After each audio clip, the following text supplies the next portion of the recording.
चंद रोज कबल इस्लामाबाद के सिविल जज आसिम हफीज के घर से घरेलू मुलाजिमा पर तशद्दुद केस सामने आया। मुकदमा सिविल जज की अहलिया के खिलाफ दर्ज हुआ।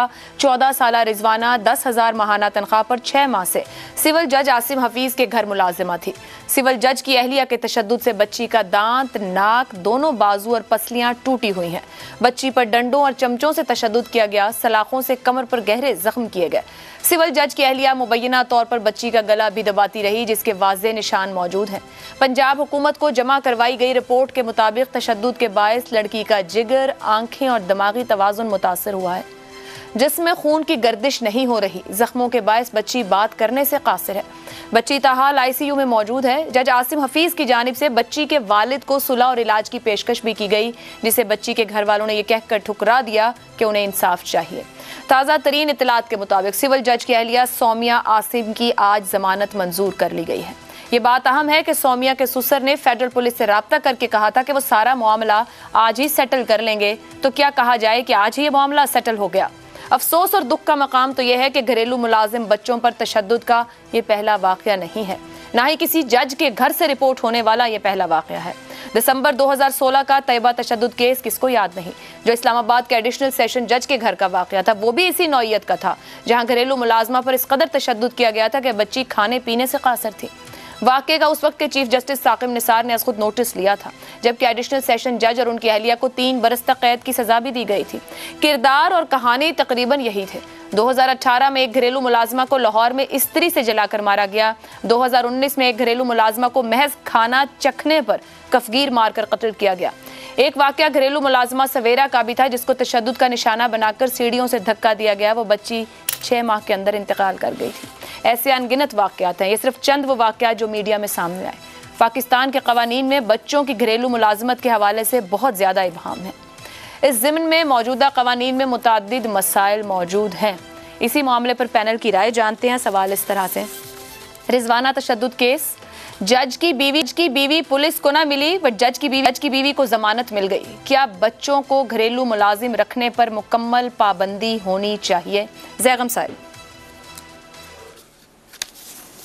छोटे लॉर्ड साहब के घर में ये जो बच्ची काम कर रही थी, ये डोमेस्टिक वर्कर नहीं थी, ये गुलाम थी, स्लेव थी। मैं जिम्मेदारी से ये लफ्ज़ इस्तेमाल कर रहा हूँ, जिसको बैनुल-अक़वामी कवानीन मॉडर्न डे स्लेवरी कहते हैं, जदीद दौर की ग़ुलामी। उसके तमाम चीज़ें आप अप्लाई कर सकते हैं इस बच्ची पर। तो जिस मुल्क में जजेस के घर में स्लेवरी हो रही हो, उसका क्या हाल होगा। और आप ये देखिए कि ये वाक़यात तालीम याफ्ता मिडिल क्लास के घर में होते हैं, ये अशराफिया में नहीं हो रहे। पाकिस्तान की एजुकेटेड मिडिल क्लास है जिसने गरीब को ग़ुलाम बनाया हुआ है, जो गरीब के बच्चों को इस तरीके से इस्तेमाल करती है। और ये पाकिस्तान की रियासत है जिसने गरीब से बचपने का हक छीन लिया है, जो बच्चों पर, गरीब के बच्चों पर इन्वेस्ट करने को तैयार नहीं। कौन सी जगह है जहाँ पे आपको बच्चे काम करते हुए नहीं नज़र आते? मैंने कोयले की कानों के अंदर देखा है बच्चों को काम करते हुए। आपको कसूर की टैनरीज में इंतहाई ख़तरनाक हालात हैं, वहाँ पे बच्चे काम करते हुए नज़र आते हैं। आपको वर्कशॉपों पे काम करते हुए नज़र आते हैं। इन ह्यूमन कंडीशंस में, आपको ज़राअत में, भट्टों में, आपको स्लेवरी की कंडीशन में, ग़ुलामी की कंडीशन में बच्चे काम करते हुए नज़र आते हैं। कानून मौजूद हैं, दर्जनों कवानीन हैं जो बैनुल-अक़वामी कवानीन हैं, जिनका पाकिस्तान सिग्नेटरी है। पाकिस्तान ने दुनिया से वादा किया हुआ है कि इंसानी हकूक़ का एहतराम करेगा। दर्जन भर कवानीन है जो पाकिस्तान ने ख़ुद बनाए हुए हैं। एम्प्लॉयमेंट ऑफ चिल्ड्रन एक्ट है, 1999 में बना था। उसके बाद सूबों ने भी ऐसे कवानीन बनाए हैं। कभी आपने देखा कि प्रोएक्टिवली कोई लेबर इंस्पेक्टर घरों में गया हो, कहीं उसने देखा हो, कभी शिकायत पर तवज्जो दी गई हो? कभी भी ऐसा नहीं हुआ। कानून है तो अमल दरामद नहीं है। देखिए, ये तब चेंज होगा जब बच्चों के बारे में इस मुल्क का, इस रियासत का, हम सब का, मिडिल क्लास का रवैया तब्दील होगा।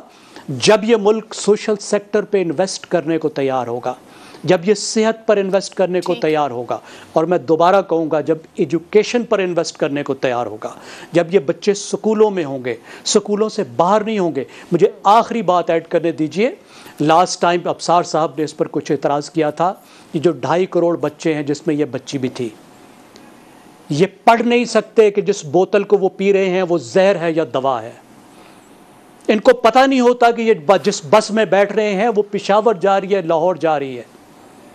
जब भट्टे का मुंशी, जब घर के मालिक इनके हिसाब में गड़बड़ करते हैं, इनको 100 देकर 1000 लिखते हैं और 6 महीने की उजरत में 10 साल काम कराते हैं, तो क्योंकि इनको हिसाब किताब नहीं आता होता कि अपने आप को महफूज नहीं बना सकते, इनको कवानीन का पता नहीं, इन्हें अपने तहफ़्फ़ुज़ का कुछ पता नहीं। तो जब तक हम बच्चों के बारे में अपने रवैये नहीं बदलेंगे ये इसी तरह रहेगा। सिर्फ एक कानून की बात नहीं है। ठीक हो गया, रवैये बदलेंगे, बदलने किसने? अफसार साहब, बच्चे रियासत की जिम्मेदारी हैं। आइन ये बताता है तहफ़्फ़ुज़, सेहत, तालीम, बुनियादी सहूलतें रियासत ने देनी हैं, मगर नाकाम है सब। एक तो वो जो जैगम साहब ने कहा कि मैंने इतराज़ नहीं किया था, मैंने सिर्फ ये कहा था कि 2.5 करोड़ बच्चे अगर स्कूलों में चले गए तो प्राइमरी पास करने के बाद उनका क्या करना है। मेरा ये सवाल था कि प्लान हो तो पूरा हो, और कि उसके बाद उन्हें आपने कुछ स्किल्स सिखानी है, कुछ उन्हें और चीज़ें सिखानी है, आगे भी तो लेके जाना है। खाली प्राइमरी पास तो नहीं, हमने 25 करोड़ बच्चे यहाँ पे इस मुल्क में रखने। सर इतना अब तो उसमें इशू लेके वही यही तो बात चलो, इतना तो पता हो ना, वो हो नहीं कर नहीं पाएंगे ना। हमारा निज़ाम ही इतना गल सड़ गया है, एक चीज़ नहीं हो सकती बीच में से। हमें देखें, हमें सबसे पहले ये सब चीज़ें इंटरलिंक्ड हैं। हमारे अंदर नीयत इतनी ख़राब है, हमारा कल्चर इतना गंदा है ये वाला कि जिसमें इस्लाम के ख़िलाफ़ हम चलते हैं, बराबरी का असूल कोई नहीं है, क्लासिज़म है, कास्टिज़म है। कोई एक चीज़ है जो हमारी सोसाइटी को जिसने तबाह किया हुआ है। आबादी इतनी ज़्यादा है, लोग बच्चे इतने खुद पैदा करते हैं कि जी इनको हम छोटे छोटे कामों पे लगा देंगे। ना माँ बाप को अपने बच्चों के राइट्स का ख्याल है। और ये जो आपने कहा ना, ये मॉडर्न डे स्लेवरी, ये बात बिल्कुल ठीक है। ये ऐसे बहुत सारे बच्चे आपको अवेलेबल हैं जो माँ बाप कुछ हज़ार रुपए के इव्ज़ बेच देते हैं कि आप इसको रखें, ये अगले 10 साल तक आप इससे काम करवाएं। और फिर जब वो शादी की उम्र को पहुँचते हैं बच्चे, तो फिर उनको शायद वो वापस ले जाते हैं। ये इस तरह की स्लेवरी हो रही है। तो इसीलिए कि माँ बाप में भी शऊर नहीं है, आगे बच्चों को भी नहीं दे पाते। ना हमारे मुआशरे में कोई कानून है, जो कानून नाफज करने वाले हैं, पुलिस देख लें, ये जज देख लें, वो खुद यही काम कर रहे हैं। तो मेरा ख्याल है कि ये जो चीज़ ऐसे हल नहीं होनी। हमें एक कौम की तरह सोचना पड़ेगा, आबादी को कंट्रोल करना पड़ेगा। फिर जो आबादी है उसको हमने बुनियादी तालीम दे के फिर किधर लेके जाना है, उसको आगे कौन सी स्किल सिखानी है, वो स्किल्स हम उन्हें वो सिखाएं जिस इंडस्ट्री को हमने आगे प्रमोट करना है। हमें तो पता ही कुछ नहीं होता कि 3 महीने बाद, 4 महीने बाद यहाँ पे इस मुल्क में होना क्या है। तो इसलिए बेसिकली तो हम कोलैप्स कर चुके हैं। ये तो अल्लाह के नाम पे चल रहा है, मुल्क चल रहा है। मुझे तो इसमें अभी कोई फौरी तौर पे आप समझें कि मैं इसमें कोई मशवरा दे सकूंगा ऐसे ठीक हो सकेगा। यूनाइटेड नेशंस की रिपोर्ट्स में बहुत कुछ होगा, अमली तौर पे कुछ नहीं हो सकता यहाँ पाकिस्तान में, जब तक कि हम बुनियाद से सब चीज़ें ठीक करने का सब लोग अहद ना करें। उसमें सबसे पहले पार्लियामेंट है।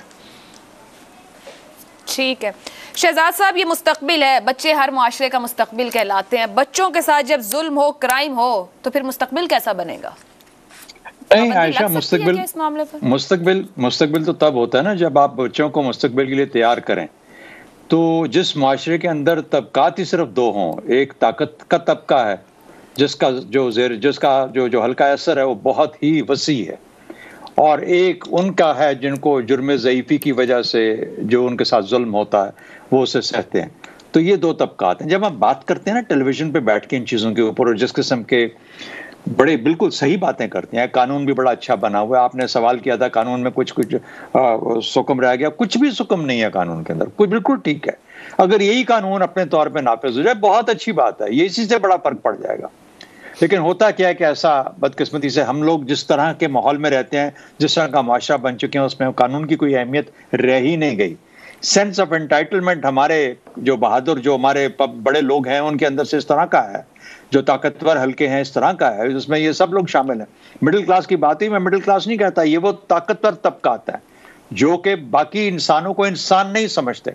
हम आम तौर पे यहाँ पे बहस करते हैं कि हम इन पाकिस्तान के अंदर, मुआशरे के अंदर जो इस किस्म के गरीब बेचारे जो हैं, जो 99% हैं, हम उनको किसी जानवर से तशबीह क्यों देते हैं? बहुत इस पे सवाल उठते हैं। इस वजह से देते हैं क्योंकि जानवरों जैसा सलूक किया जाता है, इस वजह से देते हैं। ये हकीकत है, इसको मानना पड़ेगा। अब दूसरी एक और चीज़ आ जाइए उसके ऊपर, वो ये है कि ये बेचारे अगर ये ना करें तो और क्या करें? इनकी ये रोजी रोटी भी छीन लोगे इनसे।